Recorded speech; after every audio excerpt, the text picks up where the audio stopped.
नमस्कार दोस्तों, आप देख रहे हैं सक्सेस टिप्स। आज हम पढ़ेंगे class 12 subject history chapter first ईंट मनके व अस्थियाँ हड़प्पा सभ्यता। तो इसके वेरी मोस्ट इम्पोर्टेंट 50 क्वेश्चन हम देखेंगे। तो चलिए वीडियो को करते हैं शुरू। हड़प्पा सभ्यता का सही नाम क्या है? इसका आंसर है सिंधु घाटी सभ्यता। क्वेश्चन सेकेंड है अपना, हड़प्पा सभ्यता का काल क्या माना जाता है? तो 2600 से 1900 ईसा पूर्व हड़प्पा सभ्यता का काल माना जाता है। क्वेश्चन 3 है, हड़प्पा सभ्यता की खोज किसने की? तो हड़प्पा सभ्यता की खोज 1921 में दयाराम साहनी द्वारा की गई। ये भी इम्पोर्टेंट क्वेश्चन है आपके, एमसीक्यू वेरी इंपॉर्टेंट क्वेश्चन है आप सभी के। मोहनजोदड़ो की खोज किसने की? तो मोहनजोदड़ो की खोज आर.डी. बनर्जी, जिनका पूरा नाम है राखलदास बनर्जी, ने इनकी खोज की। आगे हम क्वेश्चन देखेंगे नंबर 5, आर.डी. बनर्जी इनका शॉर्ट नाम है। तो क्वेश्चन 5 देखते हैं, ये भी वेरी इंपॉर्टेंट है। ये देखिए, राखलदास बनर्जी इनका पूरा नाम है। स्क्रीन पे आप देख सकते हैं राखलदास बनर्जी, आर.डी. का पूरा नाम। क्वेश्चन नंबर 5 है, हड़प्पा सभ्यता का सबसे बड़ा स्थल कौन सा है? तो इसका आंसर होगा अपने हड़प्पा। हड़प्पा इसका राइट आंसर है। हड़प्पा सभ्यता को सिंधु घाटी सभ्यता भी कहा जाता है। हड़प्पा सभ्यता का मुख्यतः किस क्षेत्र में फैली हुई है? तो इसका आंसर है सिंध नदी क्षेत्र में। ये भी इम्पोर्टेंट है। हड़प्पा सभ्यता की नगर योजना किस प्रकार की थी? तो इसकी नगर योजना किस प्रकार की थी? तो ये आपके सामने ऑप्शन है, इसका आंसर है ग्रिड प्रणाली। आगे क्वेश्चन 8 है, ग्रेट बौद्ध कहाँ मिला? तो इसका आंसर ऑप्शन आप देख सकते हैं, लोथल, हड़प्पा या मोहनजोदड़ो। तो इसका सही आंसर होगा अपने मोहनजोदड़ो। ये भी वेरी इंपॉर्टेंट क्वेश्चन है। क्वेश्चन नंबर 9 है, लोथल किसके लिए प्रसिद्ध था? तो लोथल एक थी बंदरगाह। तो ये किसके लिए प्रसिद्ध थी? बंदरगाह के लिए ये प्रसिद्ध थी, जो गुजरात में आई हुई है, भारत के गुजरात में आई हुई है। आगे क्वेश्चन है अपने 10, ये आईएमपी लिखा है, मतलब मोस्ट वेरी इंपॉर्टेंट क्वेश्चन है। हड़प्पा सभ्यता में किस धातु का उपयोग नहीं होता था? तो उस समय कौन सी धातु खोज नहीं की गई थी? तो वो थी लोहा। ये भी इम्पोर्टेंट है, पूछा जा सकता है क्वेश्चन एमसीक्यू। हड़प्पा सभ्यता की लिपि कैसी है? तो हड़प्पा सभ्यता की लिपि है भाव चित्रात्मक, जिससे भाव प्रकट हो सकते हैं, जिसे अपन पढ़ नहीं सकते, ऐसी लिपि थी हड़प्पा सभ्यता में। आज मैं आपको 50 एमसीक्यू बताऊंगा, जिससे आपके बोर्ड एग्जाम में कोई भी क्वेश्चन पीछे नहीं छूटेगा एमसीक्यू की तरफ से। तो इस वीडियो को लास्ट तक जरूर देखें। आगे के क्वेश्चन हमारे पास आएगा, कालीबंगन मतलब कालीबंगा सभ्यता, तो यह किस राज्य में स्थित है? आगे 12वां क्वेश्चन हम देखेंगे, कालीबंगा सभ्यता किस राज्य में स्थित है? तो भारत के कालीबंगा सभ्यता राजस्थान राज्य में स्थित है। और अपन आपको जिला भी पूछ ले तो वह है हनुमानगढ़। इसमें हमें साक्ष्य मिले थे, जुते हुए खेतों के अवशेष हमें यहाँ प्राप्त हुए थे। और कालीबंगा का अर्थ है काली चूड़ियाँ, काले रंग की चूड़ियाँ। क्वेश्चन नंबर 13 है, धौलावीरा कहाँ स्थित है? तो धौलावीरा गुजरात। धौलावीरा, लोथल, ये रंगपुर, ये सभी पास पास में स्थित है गुजरात के। तो इसका सही आंसर है गुजरात। यह भी बंदरगाह के लिए प्रसिद्ध था। हड़प्पा सभ्यता का प्रमुख व्यवसाय क्या था? तो वहाँ पर प्रमुख व्यवसाय सिंधु नदी के किनारे स्थित थे, तो वहाँ का प्रमुख व्यवसाय अपने होगा व्यापार और कृषि। बी और सी दोनों राइट है इनका आंसर। ये गलती से सी पे आ गया, लेकिन आंसर आपके बी, व्यापार और कृषि दोनों थे। कृषि होगी तो व्यापार भी होगा, व्यापार होगा तो शहर भी बचेंगे। तो इसका सही आंसर है व्यापार और कृषि। बी और सी दोनों राइट है।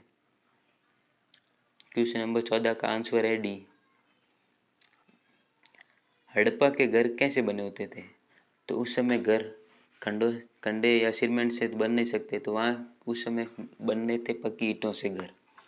क्वेश्चन नंबर 16 है, हड़प्पा सभ्यता के लोग किस पशु को नहीं जानते थे? बैल को जानते थे, हाथी को और घोड़े को जानते थे, लेकिन कुत्ते को नहीं जानते थे। मुहरों का उपयोग किसके लिए किया जाता? जो मुहरें थी उसका उपयोग व्यापार के लिए किया जाता। यह भी वेरी इंपॉर्टेंट क्वेश्चन है। क्वेश्चन नंबर 18 है, हड़प्पा सभ्यता में जल निकासी व्यवस्था कैसी थी? तो जल निकासी उन्नत अवस्था पे थी। क्वेश्चन नंबर 19 है, नगरों को कितने भागों में बांटा गया? तो उस समय नगरों को 2 भागों में बांटा गया। ये भी इम्पोर्टेंट है। और आपको पूछा जा सकता है कि नगरों को किन किन 2 भागों में बांटा गया? तो वह है दुर्ग और नगर। तो सबसे जिसे छोटा नगर कहते हैं, जो ऊंचा था उसे दुर्ग कहते हैं और निचले को नगर। तो ऊपरी भाग को क्या कहते हैं, ये क्वेश्चन आ गया 20वां। देखिए मैंने आपको यहाँ पे आंसर बताया और ये क्वेश्चन 20वां आ गया। ऊपरी नगर को क्या कहते थे, देखिए ये फर्स्ट ऊपरी और सेकंड है नगर। ऊपरी भाग को क्या कहते थे, तो ऊपरी भाग को दुर्ग कहते थे। और 21वां क्वेश्चन आ गया, निचले भाग को क्या कहते थे, तो निचले भाग को नगर कहते थे। हड़प्पा सभ्यता की मुख्य फसल क्या थी, तो उस टाइम की मुख्य फसल गेहूँ थी। वेरी इंपॉर्टेंट है, आप इसे नोट भी करते जा सकते हैं। हड़प्पा सभ्यता के लोग किससे व्यापार करते थे, तो हड़प्पा सभ्यता के लोग मेसोपोटामिया से व्यापार करते थे। 24वां क्वेश्चन है, हड़प्पा सभ्यता का पतन कब हुआ, तो इसका पतन 1900 ईसा BC में हो गया, ईसा पूर्व में। आगे क्वेश्चन अपने आएगा और ये भी क्वेश्चन पूछा जा सकता है कि इसका पतन होने का कारण क्या है, तो रेलवे लाइन का विकास हुआ, तो वहाँ से उस टाइम ईंटों का उपयोग किया जाएगा, जिससे हड़प्पा सभ्यता का पतन हो गया। क्वेश्चन है 25, हड़प्पा सभ्यता में किसका प्रमाण नहीं मिलता है, तो मंदिरों का। क्वेश्चन नंबर है 26, स्त्री मूर्तियाँ किसका संकेत देती है, तो मातृ देवी पूजा का। तो 26वां क्वेश्चन आपने देख लिया, ये वेरी इंपॉर्टेंट क्वेश्चन है, IMP लिखा हुआ है। क्वेश्चन नंबर 27 है अपने, हड़प्पा सभ्यता किस प्रकार की थी, तो हड़प्पा सभ्यता अपने शहरी सभ्यता के रूप में जानी जाती थी। और क्वेश्चन 28 आपके सामने क्वेश्चन 28 आ चुका है, सड़कें वहाँ पे किस प्रकार की बनी होती थी, तो वहाँ पे लोग मैप बना के रहते थे, तो सड़कें सीधी होती थी। आगे क्वेश्चन है 29, घरों में क्या सुविधाएं थी, घरों में नाली बनाई गई जिससे पानी फैले नहीं। क्वेश्चन नंबर 30 है अपने, ईंटों का आकार कैसा था, तो ईंटों का आकार था मानकीकृत। और क्वेश्चन आपको ये भी पूछा जा सकता है कि ईंटों का माप क्या था, तो 4:2:1। हड़प्पा सभ्यता में शासन कैसा था, तो हड़प्पा सभ्यता में शासन, आपको ऑप्शन दिख रहे होंगे, तो आपका स्पष्ट ये नहीं है कि इसमें कौन सा शासन हो सकता है, तो ये क्वेश्चन आप छोड़ सकते हैं। क्वेश्चन नंबर 32 है, हड़प्पा सभ्यता में कौन सा पशु पवित्र माना जाता था, किस पशु की पूजा की जाती थी, जिसमें बैल आता है। बैल राइट है, क्योंकि लोग कृषि करते थे तो बैल वही उपयोग आते थे, तो उसे लोग पूजने लगे। क्वेश्चन नंबर अपने हैं 33, मोहनजोदड़ो का अर्थ क्या है, तो मृतकों का टीला मोहनजोदड़ो का अर्थ है। क्वेश्चन नंबर 34 है अपने, हड़प्पा सभ्यता में प्रमुख उद्योग क्या था, तो कृषि आंसर होगा। क्वेश्चन नंबर 35 है, लोथल किस राज्य में है, तो मैंने आपको पहले भी बताया था, लोथल गुजरात राज्य में है। हड़प्पा सभ्यता की खोज का वर्ष क्या है, तो 1921 इसका आंसर होगा। हड़प्पा सभ्यता का विस्तार किस नदी से जुड़ा हुआ है, तो इसका आंसर ऑप्शन में सिंध है, लेकिन आपसे डीपली पूछ ले तो रावी नदी भी हो सकता है। डीपली पूछने पर आप ये भी लिख सकते हैं, दोनों आपके राइट आंसर है। आगे अपन के क्वेश्चन आएगा 38वां, हड़प्पा सभ्यता में जल प्रबंधन कैसा था, तो उन्नत पे था जल प्रबंधन, क्यों नालियाँ बनी हुई थी। क्वेश्चन है 39, हड़प्पा सभ्यता में कौन सी धातु प्रयोग में होती थी, तो कांसा इसका आंसर होगा आपके, कांसा, B option right. Question number 40 है, कारीगरी किस में प्रसिद्ध थी, तो कारीगरी मोती में प्रसिद्ध थी। ऑप्शन सी आपका राइट, क्योंकि लोग मुहारे बनाते थे तो मोती वहाँ पे उपयोग आते थे।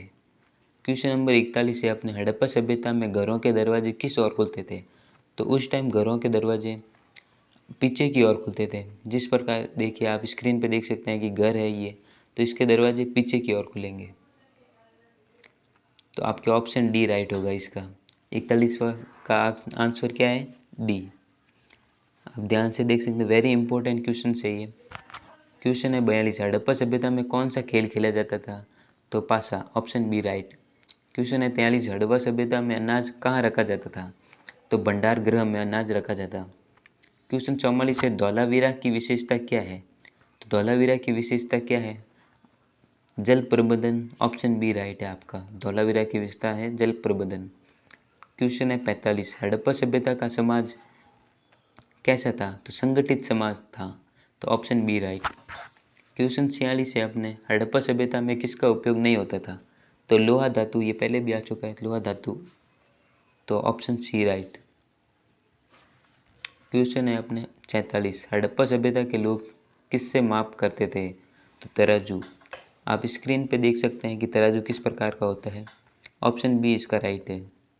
तराजू इस प्रकार का होता है जिसमें चीज़ों का माप तोल किया जा सकता है। तो उस समय मापने की विधि थी तराजू। उस टाइम भी लोग इतने सभ्य हो चुके थे कि वह माप तोल भी कर सकते। क्वेश्चन अपने आगे आएगा 48। ये वेरी मोस्ट इम्पोर्टेंट क्वेश्चन है।